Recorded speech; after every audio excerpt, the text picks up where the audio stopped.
Number 1. Ghastly. I guess I really shouldn't be so eager to go out and do things without fully researching them first. I'll explain. I was really looking forward to getting Pokemon Go, and I downloaded it on my smartphone as quickly as possible. Only a couple days into playing it, I began hearing that if I wanted to capture the ghost Pokemon, Ghastly, that I would be likelier to accomplish this if I went to a graveyard. There was a graveyard right down the street from my house, but I felt kinda weird about going down and walking through the graveyard holding my phone in front of me. I figured that the people who were there to actually visit their departed loved ones might be mildly offended to see someone playing Pokemon and walking through the graves. So I had the genius idea of going into the graveyard at night. You can probably already see where this story is going. Going into a graveyard at night can be scary, and not just because graveyards are scary places. You never know if you're going to be caught by some caretaker or somebody else. So, in order to keep from getting caught, I decided to make sure that I waited until really late at night before I headed into the graveyard. When I finally got up the nerve to get over to the graveyard, it was past midnight. It seemed like that would be the safest time to go exploring, so I pulled up the Pokemon Go app on my phone, and I headed down to the graveyard. I figured if I could catch a Pokemon on the way, all the better. I had expected to luck out and find Ghastly right away. All the rumors were that he was easy to find in the cemeteries. But not only was I unable to find him upon entering the graveyard, I didn't see anything at first. This was a bit odd, because one thing I had noticed since downloading the app was that there seemed to be a lot of Pokemon everywhere. I had, in fact, caught 3 immediately after downloading and installing the app. Anyway, I just told myself that I had all the time in the world and a pretty big graveyard to walk through, so I took myself off the path and actually started walking through the graves. That was pretty freaky. I had never walked over anyone's graves before, but I really wanted to get that Pokemon, so I trampled through the aisles, looked around by the gravestones, behind monuments, and anything I could think of to hopefully find where this guy was hiding. This was an old graveyard, so there were some very old graves and a lot of trees when you got deeper into it. And I found myself getting pretty freaked out as I got into the older parts of the graveyard. The entire time, I kept my eyes mainly on my phone, but I was also routinely looking up and into the cemetery to make sure I was fully aware of what was happening around me. The very last place I wanted to be surprised was a graveyard. Now, this was the weird part. I did finally find a Pokemon, but it was not Ghastly. However, I didn't have it, and of course I wanted it. I moved closer to a large monument in order to get it. As I moved around the monument, I was startled as I nearly tripped over a dirty and apparently homeless man who was lying up against the monument. And he wasn't sleeping. He was looking me right in the eye. My startle turned to apprehension when I saw that he hadn't been sleeping. He was whittling a bit of wood with a knife. He at first looked startled, and then looked very angry. I then noticed that my startling him had caused him to cut his finger with the whittling knife. I apologized and began stammering that I didn't know anyone was in the cemetery and that I would leave. But his finger was bleeding and he didn't seem to care for my explanation. The man threw down the block he was whittling and got to his feet.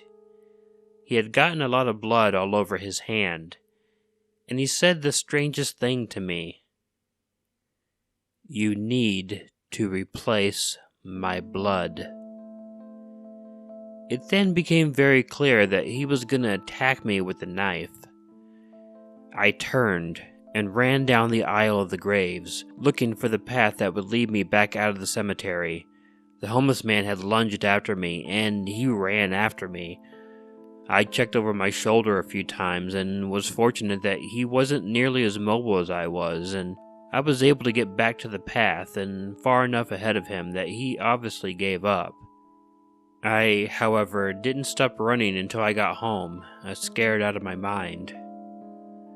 I never got that Pokemon, and I'll never forget that man's voice telling me that I needed to replace his blood. Oh, and earlier, when I said that I should have researched this beforehand, well, apparently ghost Pokemon like Ghastly do not appear more often in graveyards. That's just a rumor. Abandoned Building.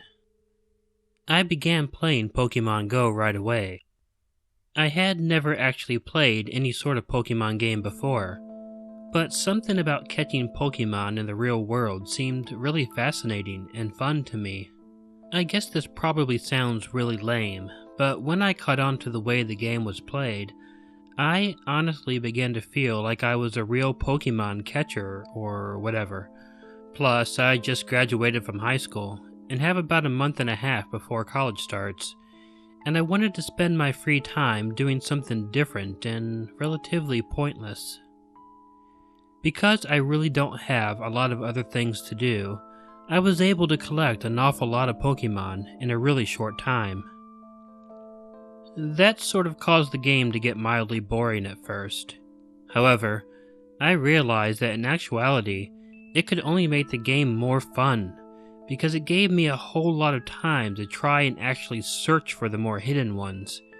It became challenging. Looking for a hard-to-find Pokemon was challenging, and that challenge only made it much better when I actually found the Pokemon. I went and I searched through fields, and graveyards, and in other people's yards, and places like that. After pretty much walking around the entire town, I was running out of places that I could find Pokemon. But when I had gone a full day without finding anything new, I had what I considered at the time to be an ingenious idea. There was an old abandoned factory outside of our town.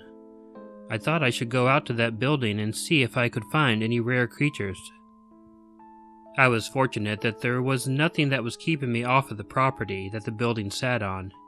That is, other than a few signs that just told me not to trespass. If they were really worried, they could have at least put up a fence or something. I made my way over to the building and walked around in the yard for a bit. I didn't see a Pokemon there, and that was fine as my real goal was to get into the building. I checked around and found a few doors, but they were impossible to open. I eventually came across a broken window and managed to get inside. So I walked around in the enormous building, holding my phone right in front of me. I thought this would be a really clever place for a rare Pokemon to be. The place looked terrible. There was graffiti on all the walls. There was a lot of broken furniture. There was tons of trash littering the floor and hallways too. I suppose that was because a lot of people probably came in here after the building shut down and had parties or vandalized the place. It was probably a lot more fun than looking around for a Pokemon, but hey, I do what I can. Almost right away upon entering the building, I heard a sound that sounded like a meow. I didn't think much about it because it made sense that a cat may have found a home in an abandoned building. I didn't think much about it until I heard another meow. And then another. In fact, there were the distinct meows of more than just one cat in that building. Several were meowing at the same time. And I got very curious. So I started following the meowing sounds by stepping around all of the debris on the ground. It took me deeper and deeper into the building. When I turned the last corner into the room the noise was coming from, I stopped. I stopped because I saw about 10 cats in the room, and they were all on top of what was undoubtedly a dead body, and 6 of them were chewing on the corpse, while the other 4 just stood around, meowing at the body, as if it were alive and they were talking to it. I threw up immediately, and after that I just pocketed my phone and quickly made my way back to the damn window I came in. I didn't know who the guy was, or what killed him, or if whatever killed him was still in the building. But all I could see is those cats eating that dead body, while the other 4 appeared to be waiting for their turn. Alice lived in a rural village with a small yet tight-knit community. The village relied mostly on their agriculture. However, the recent economic turmoils and uncertain weather had slowed things down and created a torrent of uncertainty for the people here. Alice, however, believed that the decline was some sort of just karma as a result of the cruel farms run by the people here, and she regularly voiced her concerns on her small secret blog. The secret, however, was short-lived as the farmers somehow found out about it and blamed her for their faltering businesses. Alice didn't care if she was seen as some sort of local pariah. She was on the cusp of her 18th birthday and was looking to move away from her village to a big and bustling city to find opportunities for herself. All she needed to do was decide on a university. The country was gripped by a new phenomenon, Pokemon Go, and Alice, like most people, found herself gripped by this game. Though she enjoyed the game, she had no one else to play with. It was around 10 p.m. and Alice sighed. She'd spent most of her day walking around in search of Pokemon, and apart from a Pidgey, her day had been mostly unfruitful. Her phone buzzed. It was a text from Tommy. It said, "I'm outside," with a smiley face.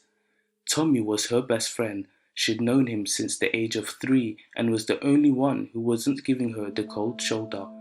Unlike Alice, Tommy was looking to join his father in the family business and stay put. He'd often say the simple life was for him. Alice would miss him and their last night's excursions into the woods daily, although he had promised he would visit her regularly once she had moved. Alice wondered why he was here as she put on her boots. She had tried to get Tommy to download Pokemon Go, but he wasn't having it. He'd say it was for children and would jokingly mock her for playing it. Alice opened the door to see Tommy waving his phone in her face. "Stop shaking your phone, I can't see," Alice moaned, and once he stopped, she saw he had the app installed. "So you finally got it," Alice said, smiling. "I thought the game was only for children," she added. For a moment, Alice could have sworn hurt washed over Tommy's face. No, it was guilt. He looked down. "Look, I haven't spent a lot of time with you these past weeks. I'm sorry about that. I thought I'd make it up to you by playing this game with you, probably the last thing we'll do together before you leave," Tommy said. Alice hugged Tommy. "I'm not going anywhere just yet, silly. And besides, you'll be visiting me. Now let's go catch some Pokemon. I know a good spot. Actually, I found a Pokemon gym not too far off," Tommy cut off. "Come get your bike. It'll be a while before we get there." 30 minutes later, and they were racing down a beat windy path, Tommy leading her deeper and deeper into the woods. Tommy finally stopped at a clearing illuminated by the full moon. He put down his backpack and began fumbling inside it. Alice looked at her app to see if the Pokemon gym would show up on the map. Nothing.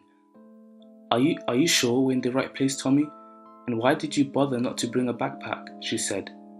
"There we go," Tommy said ecstatically, ignoring her questions. He held a large flashlight, flicking the switch on to produce a rather loud mechanic clunk. "Follow me, Ali, and keep up. We're almost there," Tommy said, and began jogging towards the woods. It had grown really dark, and Alice's only source of light was the beam from Tommy's flash, which was edging further and further away. Alice was struggling to keep up with Tommy. She had no idea where he was leading her. Perhaps it was a surprise. She couldn't tell with Tommy lately. Alice opened up the Pokemon Go map to see whether the gym was nearby, but the screen blacked out. Damn it, she whispered. The app was always draining her battery. Clunk. Alice looked up. She was immersed in complete darkness. Tommy, this isn't funny. Switch the light back on. No response. Complete and utter silence.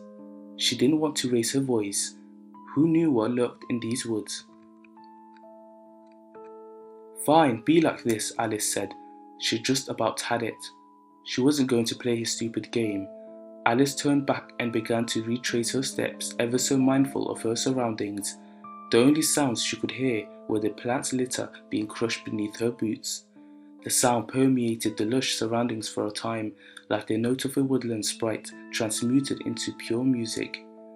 Wherever Tommy was hiding, he wasn't following her. Alice finally made it back to the clearing. She took a deep breath before running towards the tree trunk she had left her bike. It was gone. Alice wiped the perspiration from her forehead. It would take hours to get back home. So you like to blog about the farms, do you? An unknown voice said. A cold chill followed a line of sweat down her spine. Without warning, a wave of fear washed over her. Alice turned around. The moonlight shone on 4 rope-wearing figures standing in the middle of the clearing. They wore what looked like goat masks. Slowly but surely, more mask-wearing figures emerged from the woods. Alice found herself surrounded. Who are you and what do you want? Alice answered. A number of them started snickering. Look down, the voice taunted. Alice looked and saw what she was standing on looked like a massive pentagram. One of the masked figures began to take small strides towards Alice. Our community has been struggling for a while now. Our livestock aren't thriving as they used to, and yes, you're right, we do indulge in the occasional animal cruelty.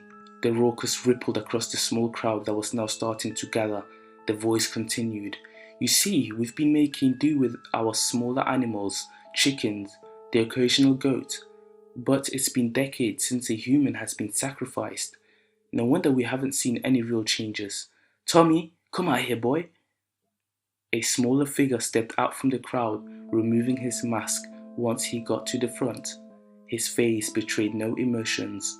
Another figure moved behind Tommy and placed his arm across his shoulders. His father. Tommy? Alice shrieked. Why bring me out here? Answer me. Because he isn't a traitor, the voice cut off. In hard times like these, our order usually deliberates on a sacrifice for months. But Tommy made it easy for us when he brought our attention to your disgusting blog. The figure pulled out a ceremonial knife. It reflected the moonlight and shone brightly.